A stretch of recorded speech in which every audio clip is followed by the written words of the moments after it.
Okay, so let me first answer the question. That it is a very good question. So here the question is about f12. So I said it's integrate over x1 and x2, but in principle it also depends on x3. But um, uh, but we are taking really consider equations in the continuum limit, right? So you can even consider, well, you can ignore this dependence because we are considering in the continuum limit, because the difference, I mean, you ignore it or not, the difference is only higher order in mu, because it's just a Taylor expansion. So if you consider just a function f of x, you can write in f0 plus x partial f plus 1/2 x squared partial square x f, right? So this is just Taylor expansion. Yeah, and then this, well, this the scale of x in this case is just of order mu. So this is of order mu, and this is of order mu squared, right? Because x in this case from 0 to mu. Okay, because the edge length, coordinate edge length is mu. Okay, so which means you ignore the coordinate dependence of x3. What you actually ignore is just higher order in mu. Okay. Okay. So yeah, I mean, if you consider as a discretization, it is fine. So it is usually what we do in when we discretize expressions. Okay. So now you see you can integrate this f on the bracket and integrate this Poisson bracket along edges. All right. So now you replace the integral in terms of holonomies. So you get just one 8 kappa square theta epsilon ijk trace. You get holonomy alpha ij and ek. Well, here you have to sum over ij and k. So here repeating index still means sum. K inverse.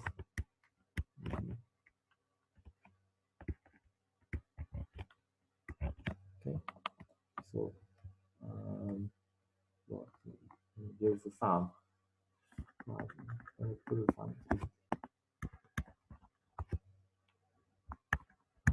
Ijk from 1 to 3. This equals and there's a prefactor minus 8 divided by kappa square beta.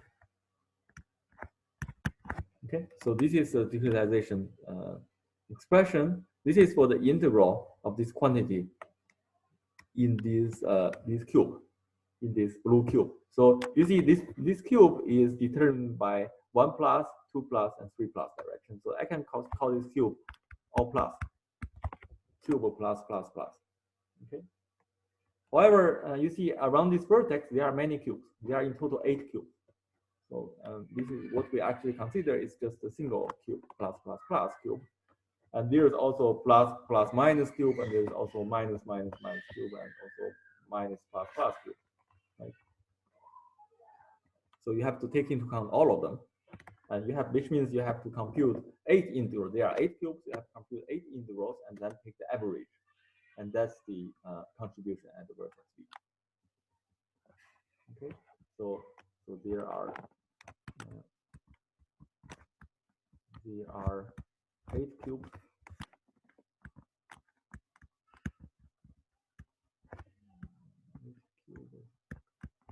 8 cubes at B. Okay, so well, there are some relative sign respect to those integrals, because you see you are integrating dx2, dx1, dx2, dx3 along the plus plus plus. That is definitely a right-hand frame. Yeah? Your coordinate is the right-hand frame. But suppose you are integrate plus plus minus.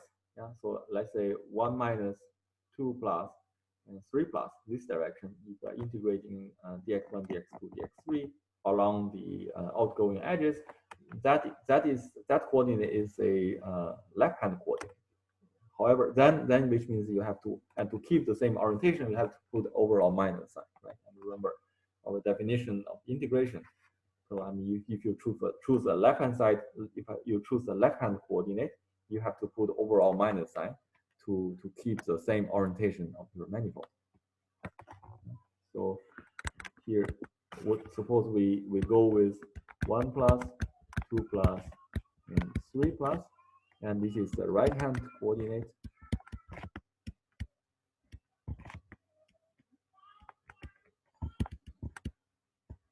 And suppose you take 1 minus 2 plus, 2 plus, 3 plus, and that is the left-hand side, left-hand coordinate.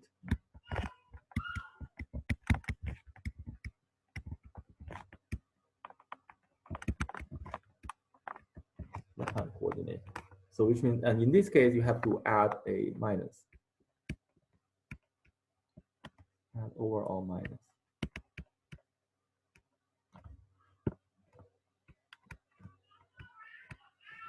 To keep the same orientation.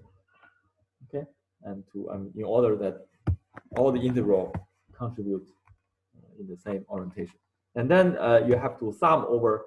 Then you have to compute all the integrals, all the 8 integrals, and then sum them and take the average, divide by 1 over 8. And then you have to average, namely 1 over 8, and sum over all these 8 cubes. And similar expression. Okay, but now this in each of these cubes and those ijk will have plus minus. So because you are integrating along I plus or I minus or j plus, j minus, k plus, k minus. And so on. Okay, so now let me just write down the full formula for the discrete Euclidean term Hamiltonian constraint. Okay, so this is just again the prefactor. Now you have to divide by 1 over 8, so it cancels the 8 in the numerator. Okay, minus theta. So here you have to sum over all the orientation plus or minus. So here I write S1, S2, S3, S1, S2, S3 equals to plus minus 1. Yeah, and there's a sum over ij. Let me write I1, I2, I3 from 1 to 3.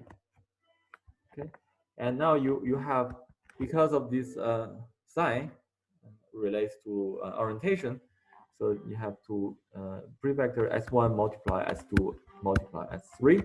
Okay, you can see you have a 1 minus S to the minus sign. Right? So then the overall sign contribution is just S1 times S2 times S3.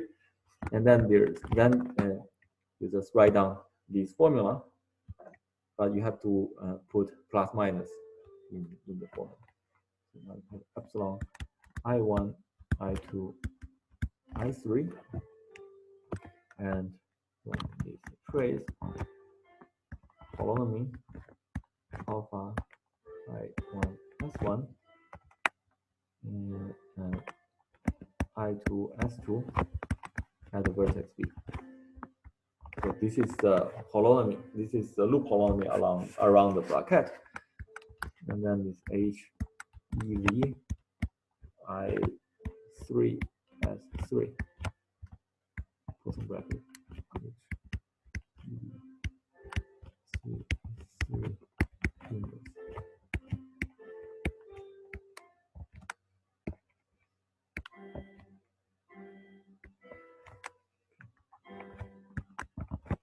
Okay. Now, so this is the discrete expression. Okay, and to be more explicit, I can even write down this loop polynomial explicitly in terms of edge polynomial. So this is the formula. This formula will be sometimes useful if you really do computations. The explicit formula for for this loop holonomy. 2 vertex V. So V is equals to first edge H E V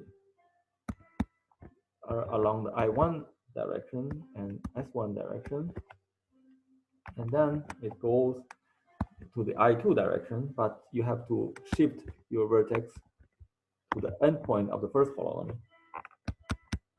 S1, I1 hat, I2, S2, and then the next holonomy is I better draw a picture to help you understand. There are too many indices.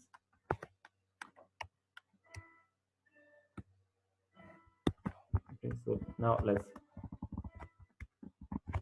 just this is just an example. So this is vertex V. Let's say this is 1 plus direction, and this is 2 plus direction. Okay, and this vertex here is V plus 1 hat. Okay, and here it is V plus 2 hat. Okay, and this is the 1 plus direction in the other vertex. 1 plus, and this is the 2 plus direction in the other vertex. Okay, and so here we firstly, the first holonomy we move from in one direction to this point, and then the second holonomy we move to the new vertex, but in the two direction, 2 plus direction. But now we are at this vertex. Now we are going to have this holonomy going back, but this is the inverse of the forward holonomy. Okay, so here it's going to be just this forward holonomy is starting from 2V plus 2 hat. Okay. So this is V plus S2 I2 hat. Yeah. And in the one direction, I1 S1. But now you have to take the inverse. Yeah. And then the last holonomy is going back. Right? And this is loop holonomy, go this way. And the last holonomy is just this edge holonomy and the backward. V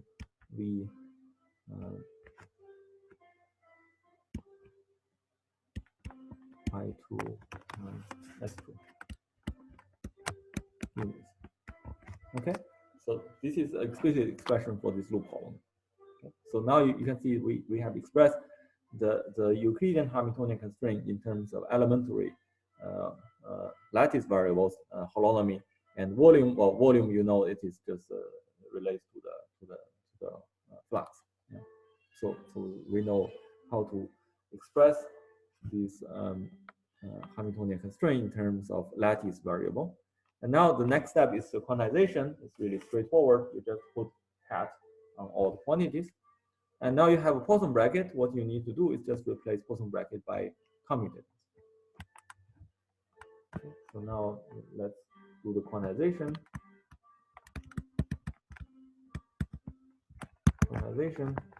What you need to do is holonomy replace to holonomy operator, and volume replace to volume operator, and Poisson bracket replace to commutator. But commutator divided by IH bar. Yeah? So because commutator equals to IH bar of Poisson bracket. All right. So now you can easily write down the expression for the Euclidean term of Hamiltonian constraint. So it's minus IH bar kappa square theta 1, and then we have S1, S2, S3 equals plus minus 1. Now I1, I2,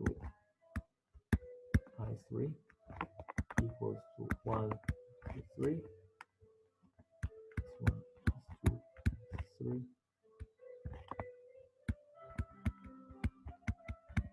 3 and then trace.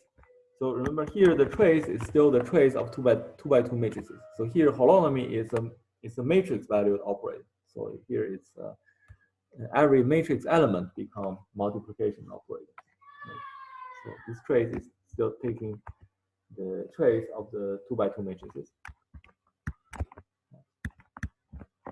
Alpha S1 I2 S2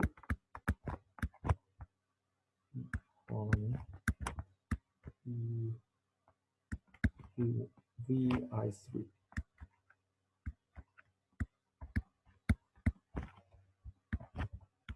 Now the commutator V3 inverse, and then the volume operator. Long bracket. Okay, that's it. So this is the Euclidean Hamiltonian constraint operator. Well, this prefactor for this prefactor, you can replace h bar kappa by LP square. So you can write this prefactor is minus I LP square kappa beta. So sometimes we just write this.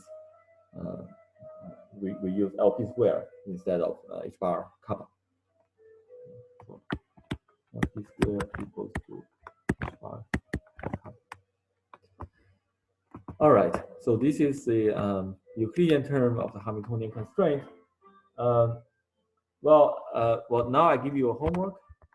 It's a simple homework to check that this quantity is gauge invariant. So I mean, of course, one of the property of this operator is that this is gauge invariant. So this is a gauge invariant operator. This is operator can act on gauge invariant Hilbert space.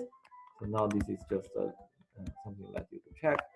Let's check that this operator is gauge invariant.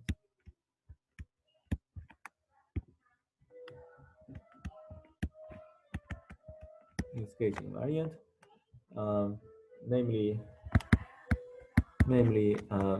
C hat it act on the gauge invariant Hilbert space. It act on the gauge invariant wave functions, and the result is still a gauge invariant wave function. So this is something I asked you to check in this homework. Okay, I think I have to stop here, and next time we will talk about the quantization of the Lorentz term. Okay. So any question about this lecture?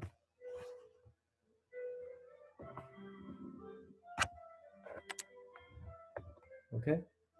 So if there's no any question, let's stop here.